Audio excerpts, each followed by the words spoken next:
The lake lay before them like a mirror of ink, still, expectant, listening. Lily's breathing steadied, but the cold in her bones didn't leave. Not even her mother's arms around her could warm the deep, dragging chill the water had left. Dad rose, looking back toward the forest. We follow the shoreline. No trails, no shortcuts. The lake changed the woods, but it can't move the entire world. If we walk long enough, we'll reach the road or a town. Anything.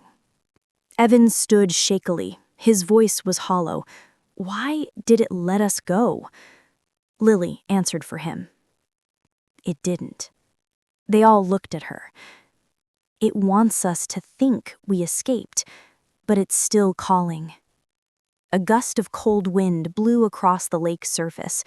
The water rippled, not from wind, but from something beneath. The lake was listening, and it was impatient. They started walking. The sun refused to rise, but the heavy twilight provided just enough visibility to keep moving. The shoreline curved endlessly, a long arc of pale sand that felt like it went on forever. After an hour, Evan slowed. Dad, have we been here before? Dad frowned. It's a lake. It curves. It might just look familiar. No, Evan said. Look. He pointed to a patch of sand where something was half buried, wet, dark, tangled. Lily's stomach flipped. It was the same mass of lakeweed they'd seen earlier, the same pattern of roots, the same shape. We're looping, Mom whispered. My chest tightened. No, Dad said, shaking his head. It's coincidence. It has to be. But as they kept walking, more familiar shapes appeared in the sand. A broken stick Lily remembered stepping on hours ago, a small pair of footprints matching her own, a hair tie Mom had dropped and never noticed. They weren't walking forward, they were walking in place. The lake was keeping them. Evan kicked the sand in frustration, shouting, "We're not getting out! We're trapped!" Lily swallowed the lump in her throat. No, she said, we're not trapped. We're being herded. Dad froze. What do you mean? Lily pointed to the water. A shadow moved beneath the surface, slow, deliberate, following them, guiding them, corralling them. By the time they circled the lake a fifth time, though it felt like one continuous, endless loop, their legs trembled and their minds frayed. Then, Lily saw something different. A rowboat. Old, wooden, half-sunk, tethered to a short post in the ground by fraying rope. It hadn't been there before. The lake had offered it. Mom shook her head immediately. No, absolutely not. We're not getting in anything that touches that water. Dad stepped closer, inspecting it. It could get us across. Across? Evan asked, incredulously. We're not going across. The lake is the problem. But Lily stared at the boat. Her mind stung with a new whisper, different from the others. Come alone. Be still. We only need you. She flinched. Evan noticed. Lily, what's wrong? It's talking to me. The lake. It wants me in the boat. Mom wrapped her arms around Lily. Then we're definitely not going. But Dad looked at Lily differently, almost with fear. Why you? The answer rose from the water itself. The lake rippled outward, then whispered all around them in the air. She heard us first. She opened the way. She is marked. Lily felt sick. Marked how? The water responded with a memory she didn't want. The willow tree. That cold breeze on her neck. The voice whispering her name. The lake had reached out to her before anyone else, and she had responded. I'm sorry, Lily whispered to her family. I didn't mean to. But Mom held her tightly. You didn't do anything wrong. We're getting out together. The lake disagreed. The ground beneath them trembled softly, then harder. The sand cracked. Dad stepped back. Everyone, move, now! The shoreline split, a deep fissure opening like a widening mouth. Water gushed up through it, forming streams that slithered around their feet like snakes. The lake was closing them in. A low, deep rumble rolled across the water. The creatures emerged. First one, then three, then dozens. Tall, skeletal silhouettes, faces white and blank, black water dripping from their elongated hands. They lined the water's edge, unmoving, like mourners at a funeral. Evan grabbed Lily's wrist. We have to run. But as he pulled, she couldn't move. Not because she didn't want to, because something held her ankles. She looked down. Hands. Pale, long-fingered hands rising up from the sand, gripping her legs, pulling her inch by inch toward the water. "Dad!" she screamed. He and Evan lunged toward her, trying to break the hands' grip, but the more they pulled, the more hands emerged. Suddenly, Lily's feet slid deeper, sand swallowing her to the ankles, then calves. "No!" Mom shrieked, grabbing Lily's arms. "She's not yours!" The lake's voice vibrated the air. She always was.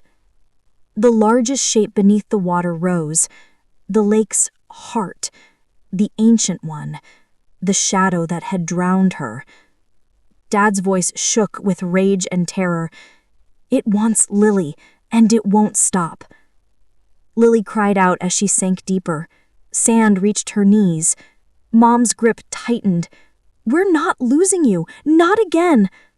But Lily felt it, inside her head, her bones, her lungs. The lake didn't want her dead. It wanted her changed. The ancient shape beneath the lake began to crest the surface. A massive head formed from dark water, featureless except for hollow, bottomless eyes. The lake spoke through it. "Give her, or drown. All of you." Waves rose behind it, not natural, but towering walls of dark water that defied gravity, ready to crash down and swallow them. Evan stepped in front of Lily, fists clenched. "You're not taking her." The lake spoke again. "One must stay. One must go below. Choose." The water surged higher. A sick choice. Dad whispered, "It wants a trade." Mom sobbed, "We won't choose. We won't."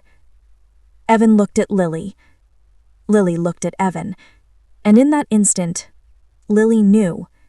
She was the reason the lake had awakened. She had heard its whisper before anyone else, and she had responded. I took a breath. "I'll go." Mom screamed instantly, "No, Lily, no!" Dad shook his head. "You're a child. You're not making this choice." Evan grabbed her shoulders. "Don't even think about it." But Lily stepped back, not toward the forest, toward the water. The hands in the sand loosened, as if welcoming her. "Lily, please," Mom begged, falling to her knees. "Please don't do." My voice cracked. "If I don't, it'll kill all of you. I can feel it. It isn't lying." Dad's face collapsed in horror. Evan's eyes went red with fury and heartbreak. "I'm not losing you." I whispered, tears spilling down my cheeks. "You won't. I'll still be here." The lake's water reached for her feet. And then, a hand seized her arm. Mom. With impossible strength, she yanked Lily backward, shoving her behind Evan.